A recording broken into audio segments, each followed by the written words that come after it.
Olá, muito boa noite, seja bem-vindo a mais um Estúdio Veja. Hoje é sexta-feira e a gente conversa com o colunista de Veja.com e cientista político Sérgio Praça. Boa noite, Sérgio. Boa noite. Tudo bem? Tudo ótimo. Sérgio, hoje a gente tem uma notícia fresquinha que aconteceu agora à tarde, de que o Procurador-Geral da República, Rodrigo Janot, denunciou ao Supremo Tribunal Federal, no âmbito da Operação Lava Jato, os senadores Romero Jucá, Renan Calheiros e José Sarney, além do ex-senador Sérgio Machado. É a velha política e o PMDB ainda na mira de Rodrigo Janot, é isso? É uma das últimas medidas do Janot como Procurador-Geral da República. Ele deve sair, vai entregar o cargo, se não me engano, no dia 17 de setembro. Né? Tem pouco menos de um mês no cargo. Então agora a impressão que tem é que ele quer se livrar de tudo que ainda está pendente, né? De todas as denúncias que ele ainda tem na manga contra um variado time de políticos. E o que é interessante é a volta do Sérgio Machado e da Transpetro na jogada. Sérgio Machado foi deputado federal pelo PSDB, senador eleito pelo PSDB há muitos anos e se filiou ao PMDB em seguida. E de 2003 a 2011, se não me engano, ele foi... 2014, depois da Lava Jato começar, novembro de 2014, ele saiu da presidência da Transpetro, uma subsidiária da Petrobras, envolvida em muita corrupção. E ele era... enfim, ele é o sujeito que gravou o Romero, né, esses três, aliás, né, o Romero Jucá, o Renan e o Sarney, que são os amigos mais... Eram os amigos, né? Acho que a amizade acabou depois dessa também, né? Mais próximos dele. Aquela coisa do Jucá, de estancar a sangria, um grande acordo, não sei o quê, e que derrubou o Jucá do Ministério do Planejamento em uma semana, né? 10 dias. E então ele ficou famoso por conta disso. E é só, assim... não sei se vai dar em algo, acho que não é nada de muita novidade também, mas é uma das quadrilhas aí mais despudoradas. O Sérgio Machado, quando era presidente da Transpetro, ele ligava para secretários executivos, para ministros, para burocratas, assim, tratando abertamente de esquemas de corrupção sem o menor pudor, né? Assim, sem o menor desembaraço, né? Sem a menor vergonha. E até assustava as pessoas que falavam o telefone, vai que o cara tá me gravando e tá falando isso aqui de esquema, e o que eu faço? Né? Uhum. Então é interessante que ele volte à tona, mas honestamente não acho que vai dar em nada enquanto o Renan e o Jucá têm foro privilegiado, o Sarney, ex-senador, não tem foro privilegiado, mas também tá implicado muito menos diretamente do que o próprio Renan. Então, enquanto eles tiverem foro privilegiado, eles estarão tranquilos. E passando para um segundo ponto que aconteceu na quarta-feira, que a Câmara dos Deputados votou de forma simbólica um relatório que aprovou o fim das coligações partidárias, a criação da em eleições proporcionais. Exatamente. Obrigada. A cláusula de barreiras e também a criação de federações e subfederações no país. Eu queria que você explicasse um pouquinho para a gente, para quem está nos assistindo, o que são essas mudanças, como que elas impactam a partir das próximas eleições. Ótimo. São basicamente um conjunto de 3 mudanças que afetam pequenos partidos. Né? A cláusula de barreira é um mecanismo usado mundialmente que diz o seguinte: basicamente o raciocínio básico é o seguinte: o partido político tem que ter um percentual X de votos em vários estados ou mesmo na nação toda, para ter direito à representação parlamentar, para ter direito a um número X de cadeiras, né? Para ter direito a uma cadeira mesmo. Né? Digamos que você tem um partido político que é muito bem votado em São Paulo, então você tem 10% de votos para deputado federal em São Paulo, só que nos outros estados você não chega a 0,5%.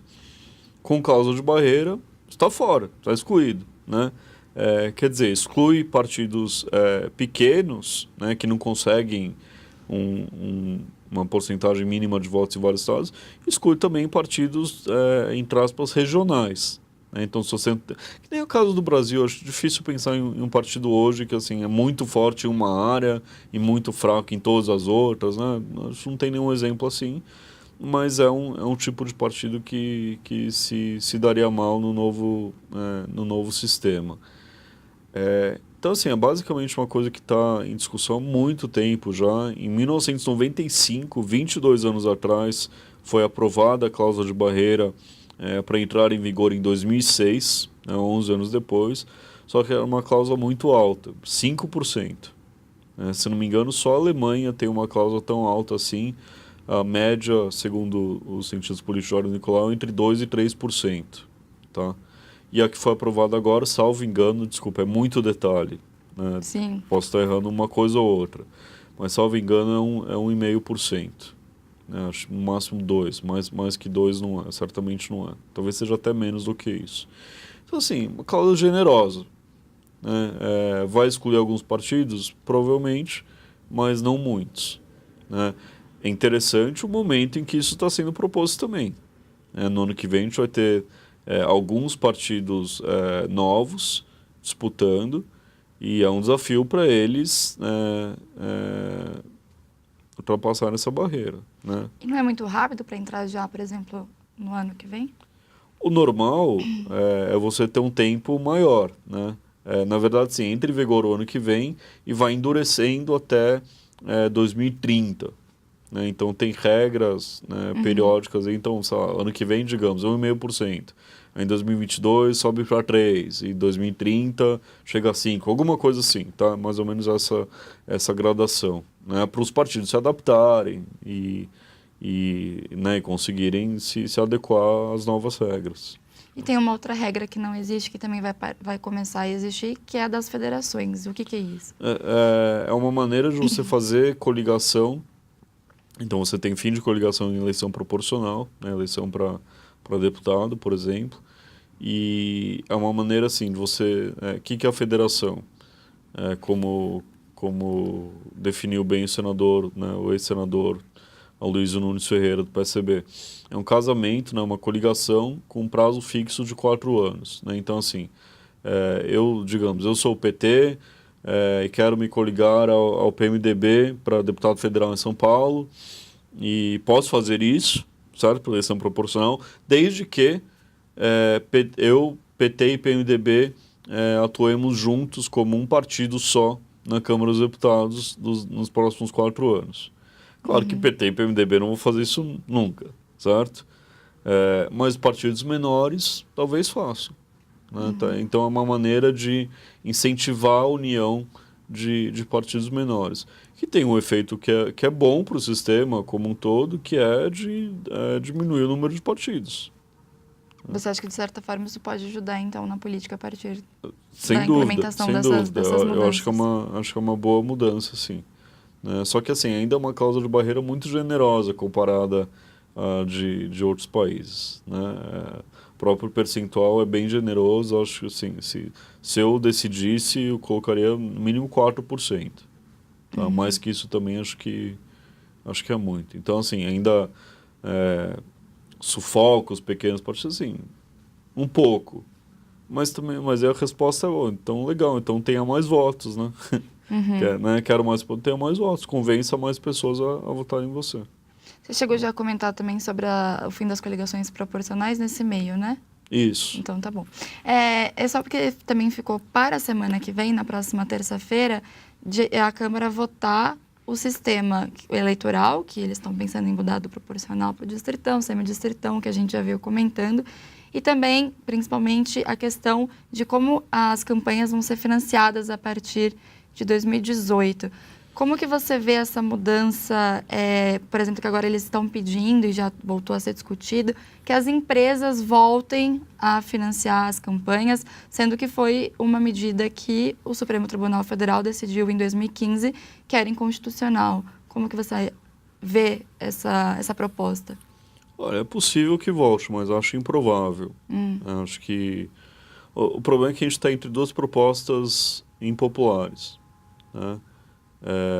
Financiamento público exclusivo, que, né, aí, 3,5 bilhões, sei o quê, é impopular. né? E o ministro Gilmar Mendes também disse que essa nem seria uma saída muito boa, porque nas eleições de 2014, só para eleger os parlamentares foram necessários 5,5 bilhões, então também já cai por terra, não? O Gilmar Mendes fala muito, né? É realmente irritante. Porque, né, pode diminuir, qual é o problema? Né? As campanhas vão ser mais baratas, né? Não tem problema nenhum. Né? A questão com isso é o seguinte: do jeito que deixaram para votar na terça, esse montante de dinheiro seria definido anualmente. Né? Então, em vez de você fixar, olha, vai ser X% do orçamento da União para isso. Né? Aí fizeram lá uma regra, X%, aí deu 3 bilhões, né? 3,6 bilhões, aí deu toda essa coisa. Aí o que eles vão fazer, provavelmente, a gente vai decidir ano a ano qual é a porcentagem. Né? E aí tem um perigo de você... Né? Então, legal, então em vez de 3,6, vamos colocar 8 bilhões, né? Sei lá. Tem um perigo, né? Mas eu acho que sim, não haverá tanto exagero assim. Né? Estou até otimista com relação a isso. A outra possibilidade é voltar o financiamento de empresarial, com um teto, com um limite baixo. É possível, acho improvável, portanto eu acho mais provável esse fundo público passar de alguma maneira. Mas você acha que o problema, por exemplo, da corrupção, que foi um dos principais argumentos usados na época, só aconteceria com a doação empresarial ou não necessariamente, ela não é tão ruim assim quanto dizem? Eu acho muito ruim.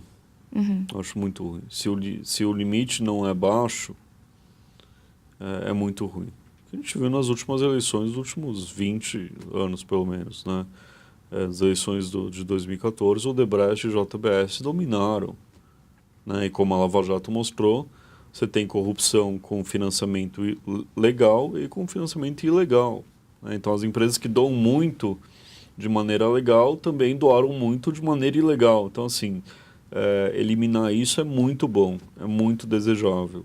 Né? Eliminar a influência de JBS, Odebrecht e outras grandes empresas nas eleições é muito, muito desejável. Se você quiser mais exemplos, nossa, o primeiro colaborador da Odebrecht, o Cláudio Melo Filho, na delação dele, lista dezenas de medidas provisórias e projetos de lei, etc., que o Romero Jucá, toda essa turma aí, avançou lá a pedido da Odebrecht, em troca de 6 milhões, dinheiro legal. Né? Então, assim, isso realmente o financiamento empresarial é um câncer na política. Né? Empresas não são pessoas, não devem ter, a meu ver, né? Claro que eu estou sendo o ditador do universo, né? Seria ótimo, eu acho, se fosse assim. Empresas podem ter participação política? Podem, claro, lobby, lógico que deve ter. Mas deve haver um limite para isso. Né? E eu colocaria o limite nesse financiamento. Né? Então, digamos, vamos dizer, cada empresa pudesse doar na eleição do ano que vem, no máximo R$500 mil. Razoável, né? No máximo 200 mil, sei lá. Né?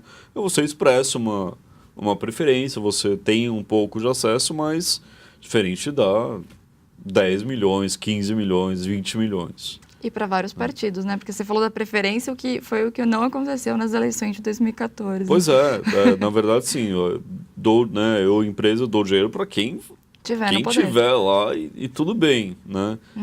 Então, isso eu acho muito pouco desejável, né? Isso realmente afeta a qualidade da democracia, né? Mas, assim, né, a gente fala de distritão, não sei o quê, isso mais importante que qualquer outra coisa. O meio de financiamento é muito, muito importante. Mas você também citou a questão do custo da campanha, né? De baratear essas campanhas. Parece que é uma coisa que os políticos não estão pensando tanto, ou não? É verdade.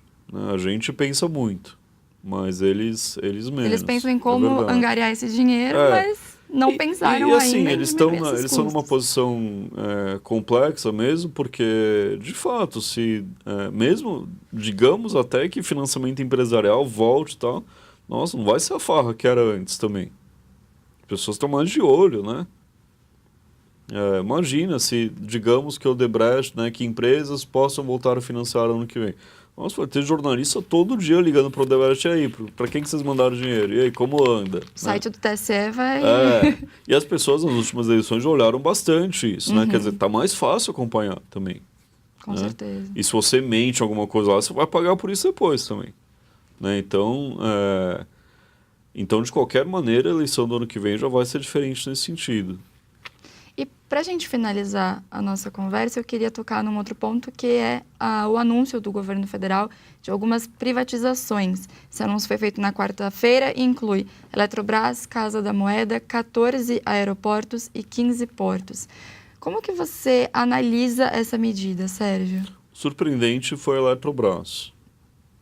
Né? A Casa da Moeda, aeroportos e portos assim, já estava sendo conversado, já tinha ouvido notícias disso há alguns meses. Mas a Eletrobras é mais surpreendente. Por quê? Porque a Eletrobras é a Petrobras da energia. Né? Gigantesca. Né? É quase como se fosse privatizado a Petrobras. É quase como. Né? Em termos de volume de recursos, de importância estratégica, essas coisas. Petrobras, claro, mais importante. Né? É surpreendente, não em termos ideológicos, porque está claro que o governo é conservador e é privatista e tal, isso não é uma crítica, né? Eu acho até bom que seja assim, mas as decisões econômicas do governo estão sendo coerentes, né? Quer dizer, não é uma surpresa sentir, nossa, se estatizasse alguma coisa seria uma surpresa, né? Mas privatizar não é surpreendente. O que é interessante é a ambição do governo. Né? Esse é um governo muito ambicioso, com tanta impopularidade. Isso não é normal. Né? Realmente a gente está com uma política de ponta cabeça, assim, porque além disso ainda tem reforma da Previdência e reforma tributária na agenda. E a gente já está falando de um governo bem popular nas pesquisas, né? Não há governo menos popular do que esse na história. Né? E olha que a gente teve Collor, Dilma, com baixíssimas taxas de aprovação. Né? Então é surpreendente essa ambição. Mas esse corte, né? Porque o anúncio foi feito e foi falado que não dava mais para, por exemplo, para a população, arcar com os custos, tudo isso para cumprir a meta fiscal do governo, que até foi aumentada de 139 bilhões para 159 bilhões. Esse corte realmente deveria ser feito nesse ponto, né? Na questão da Eletrobras, da Casa da Moeda, ou eles deixaram de cortar em outros... Não tem muita opção, viu? Não tem mais onde, contando em tudo possível, né? E privatização é uma coisa arriscada. É interessante, eu acho que é uma... Né, se perguntar o valor, acho que é uma boa medida, acho interessante. Agora, lembrando dos anos FHC, né, muito criticado, privatizou muita coisa também. Muito criticado por, legal, quero vender a estatal X, ela vale, né, digamos, 8 bilhões, vendi por 5. Né, ou favoreci o grupo Y e Z nessa privatização e tal. Então, a privatização em si, eu acho boa. Né, acho que, claro, tem gente que acha ruim e tal, enfim, acho bom. Né. O perigo é o processo de privatização. Né, então, decisão por privatizar, tudo bem. Agora, como que isso vai ser aberto? Né? Isso vai ser transparente? Quem vai avaliar o preço? Né? A sociedade vai cobrar, vai ser atenta? E nisso eu estou mais otimista também, porque a equipe do Temer para isso é muito boa. São grandes especialistas, assim, gente do mais alto calibre intelectual, acadêmico e tal. Né? Que não é verdade para todo o resto do ministério dele. Né? Mas que bom que a exceção está ali, né? Numa área tão... Né, seria péssimo uma exceção ser o Ministério do Turismo. Né? O turismo é ótimo, o resto é um horror. Né? Melhor que seja o contrário. Né? Então, esse é o grande perigo. E é surpreendente, né? Quer dizer, a gente tem ainda no ano legislativo, né? Setembro, outubro, novembro, né? 3 meses e 15 dias de dezembro, que costumam ser bem disputados também, né? É muito pouco tempo, são, né, pouco mais de 100 dias para passar reforma da Previdência e isso, né? Pode acontecer em janeiro, fevereiro também? Bom, tem recesso parlamentar. E aí em fevereiro, março já começa a campanha política também, né? Que vai ser uma campanha longa em 2018. Então, eu acredito que o ano mesmo para fazer essas coisas é esse. E é pouco tempo, né? Então, assim, o governo está... E isso talvez seja um lado bom para o governo, né, de ter impopularidade. Bom, já, pior que a gente pode ter, né? Menos 15 de aprovação, né? Então, vamos com tudo também, né? E acho, sim, uma estratégia correta. Melhor do que ficar definhando sem ideia nenhuma, sem proposta nenhuma. Sérgio, obrigada pela participação e pela nossa conversa. Eu que agradeço. E obrigada a você pela sua audiência. O Estúdio Veja fica por aqui. Um bom final de semana.